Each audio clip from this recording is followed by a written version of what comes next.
Well, it is so lovely to be able to have a time to talk with you today about the amazing person that got the whole movement of the Swedenborgian church going. A very and powerful kind of place of having science and religion very deeply ingrained in the journey of Emanuel Swedenborg. And I want to talk a little bit today about spiritual physics. Albert Einstein once notably remarked that science without religion is lame, and religion without science is blind. I think Swedenborg would have appreciated that quote because they need each other in different sorts of ways, and Swedenborg did a lot of work around that. And in the last 50 years, there's been a new kind of space where in academic areas and conferences and centers, there's been a movement called the science and religion conversation, where there's been a lot of papers and a lot of books and a lot of you know gatherings where a lot presentations and discussions have happened over time. And Swedenborg has occasionally showed up in different ones of those studies. And uh, and Swedenborg was a person who did believe that the two could be integrated, the science and religion. Interestingly, there's very few people in history who get credit for being pathfinders in both science and religion. There are a lot of scientists who've had a significant kind of role of religion in their life, but they have not been historically significant in religion.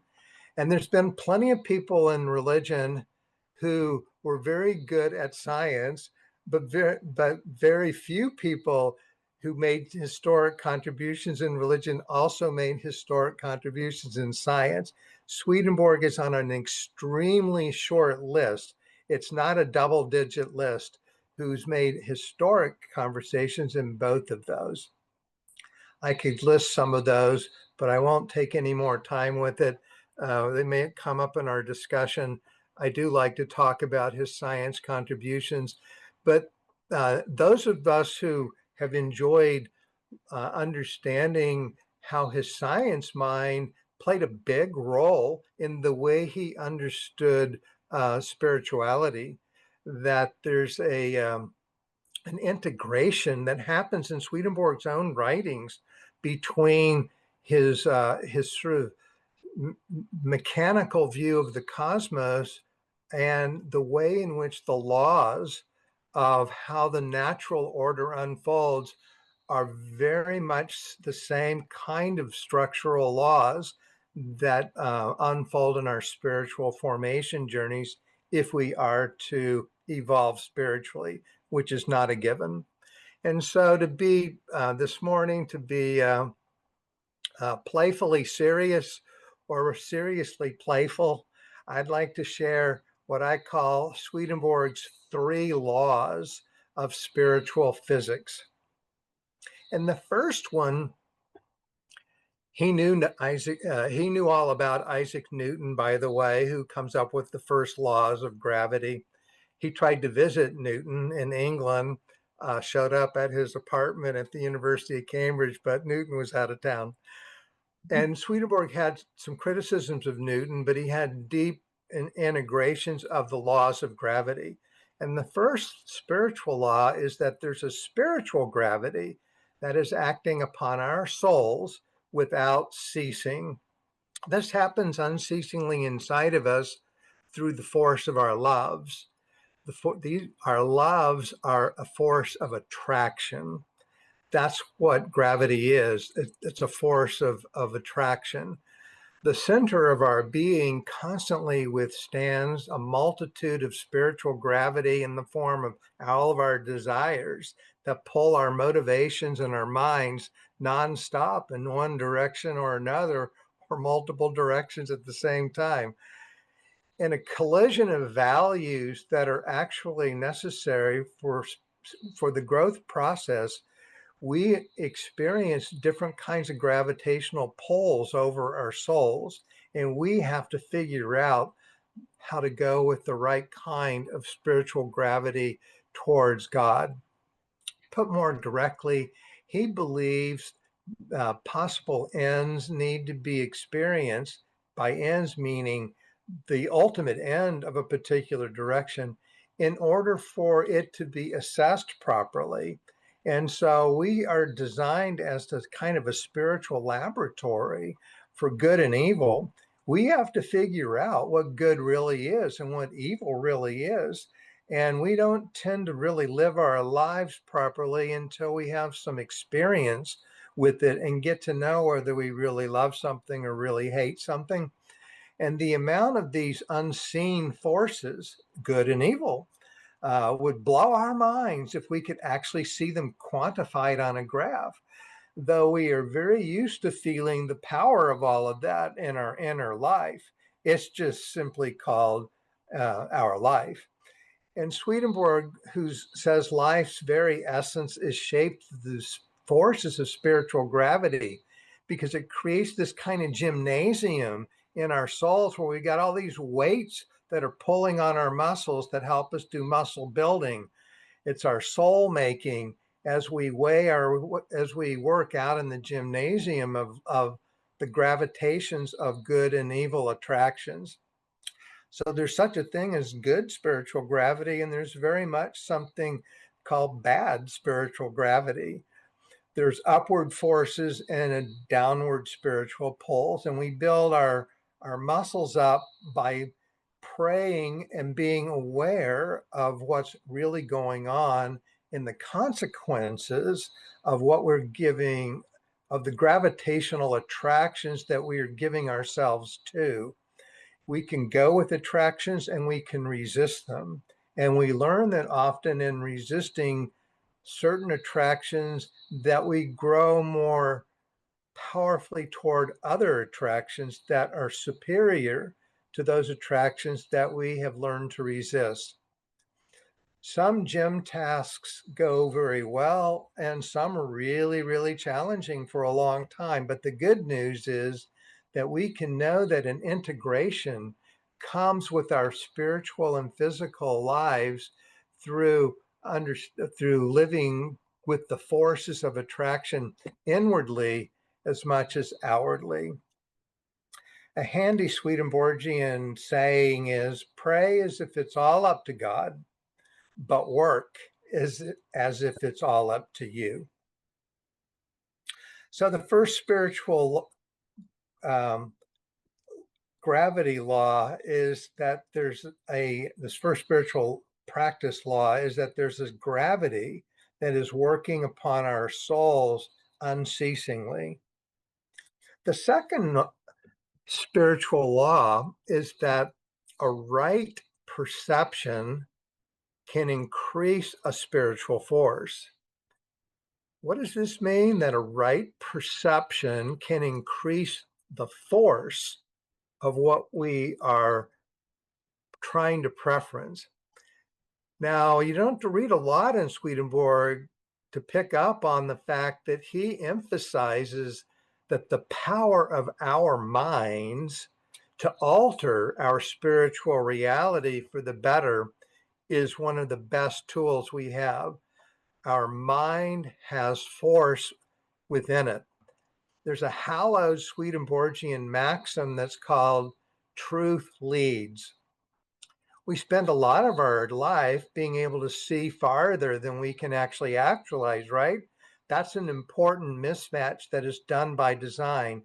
We can always see much better than we are currently able to actually live out, because that spiritual sight is our headlight. We see where to go. Swedenborg harped on this because he saw the functional power of transformational vision. An illustration of this is when Roger Bannister ran the first officially timed 4-minute mile. A lot of us already know about this because George Dole was in that race in 1954, when this goal that had been sought for quite a number of years, to run a mile in 4 minutes or less. It had never been done. But Roger Bannister had been breaking it in practice. And so they shaped this formal with that would be, that it would be in the books with officials timing it. They set up a race, and they got 5 runners to run with Roger Bannister in an official race. And 2 of the runners was the best miler at Oxford and the best miler at Cambridge. George Dull was the best miler at Oxford. George Dull was in the race for that reason. Well, so the race happened, and Roger Bannister did run the first official 4-minute mile.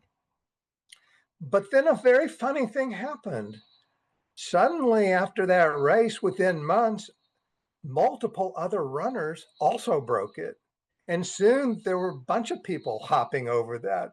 Were runners suddenly more physically fit and capable within a matter of days after that race? No, they were breaking a physical barrier only because they broke a belief barrier. They broke a truth insight barrier, that they knew that the 4-minute mile could be run, and they went out and did it. So Swedenborg's emphasis on the power of truth, that there's a right perception that can add force to our spiritual living, is a spiritual practice that is very basic and easy for us to do, that let's keep feeding our minds with truth in spiritual vision and believe in it and see in it, and it will give us force in our spiritual accomplishments and the ability to which we can live truly with God's power. And then the third and the last one, I really like this one. This is one I developed within the past year and a half, working with 2 separate doctoral students in ministry who were specializing in their ministry work in prison chaplaincies and jail chaplaincies, and working with the psychological techniques that were becoming the most effective in the criminal world for reducing recidivism, repeat offenders. So the third spiritual practice is that practice itself increases force and accelerates spiritual growth. And why? Because spiritual practice that is repeated and repeated changes our behaviors. It builds behavioral force within us.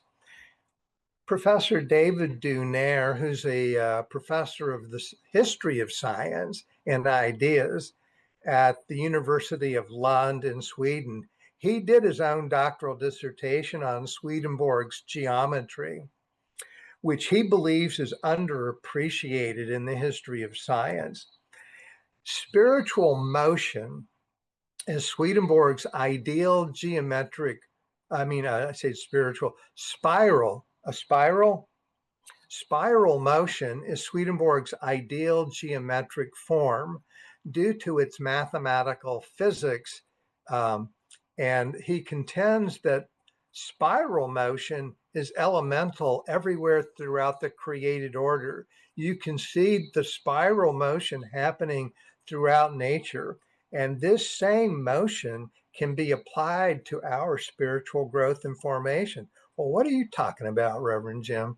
I don't get this. Well, here it is. And luckily we got a scientist with us today named Pete. He might be able to correct me or add something or applaud, I don't know.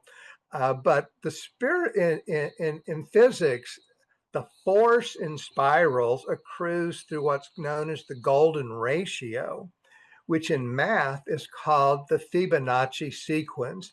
Okay, what's that, Jim?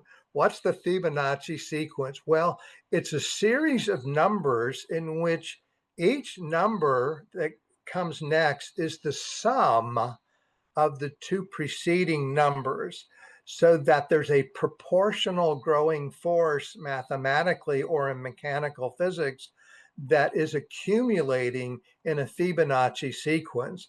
There's a force accruing in this kind of getting bigger and stronger with each repetition. That's exactly the strategic strength of regular practice. Regular spiritual practice builds up our internal force. Swedenborg preaches consistency of practice, and I believe that he was a great integrator in science and spirituality in this kind of way as well. Sometimes it might feel like we're taking a step backwards, and sometimes we actually are because we've fallen off on our practice in the right way. But we should never give up on practice. We should never cut back on our daily efforts because we should be able to trust the spiritual physics as much as natural physics of what's called the golden mean. It makes a difference that we build upon our previous work. That's the Fibonacci sequence in spirituality. So I like hanging out in the science and spirituality academic room. I can't hang with the real pros. I'm not a scientist, but I can appreciate the power and beauty of the natural world as any one of us can. We may not be professional scientists, but we can see the beauty of order and be amazed at how much can happen when we have knowledge about the real forces of physical science and the physical universe. So Einstein was not only right about science being lame without religion and religion being blind without science, but truth be told, their fusion runs very deep, and Swedenborg saw that, and he helps us to understand what it can mean to us if we practice spiritual physics. And that's what I have for you today, beloved. May God always be with us and help us out in the gym.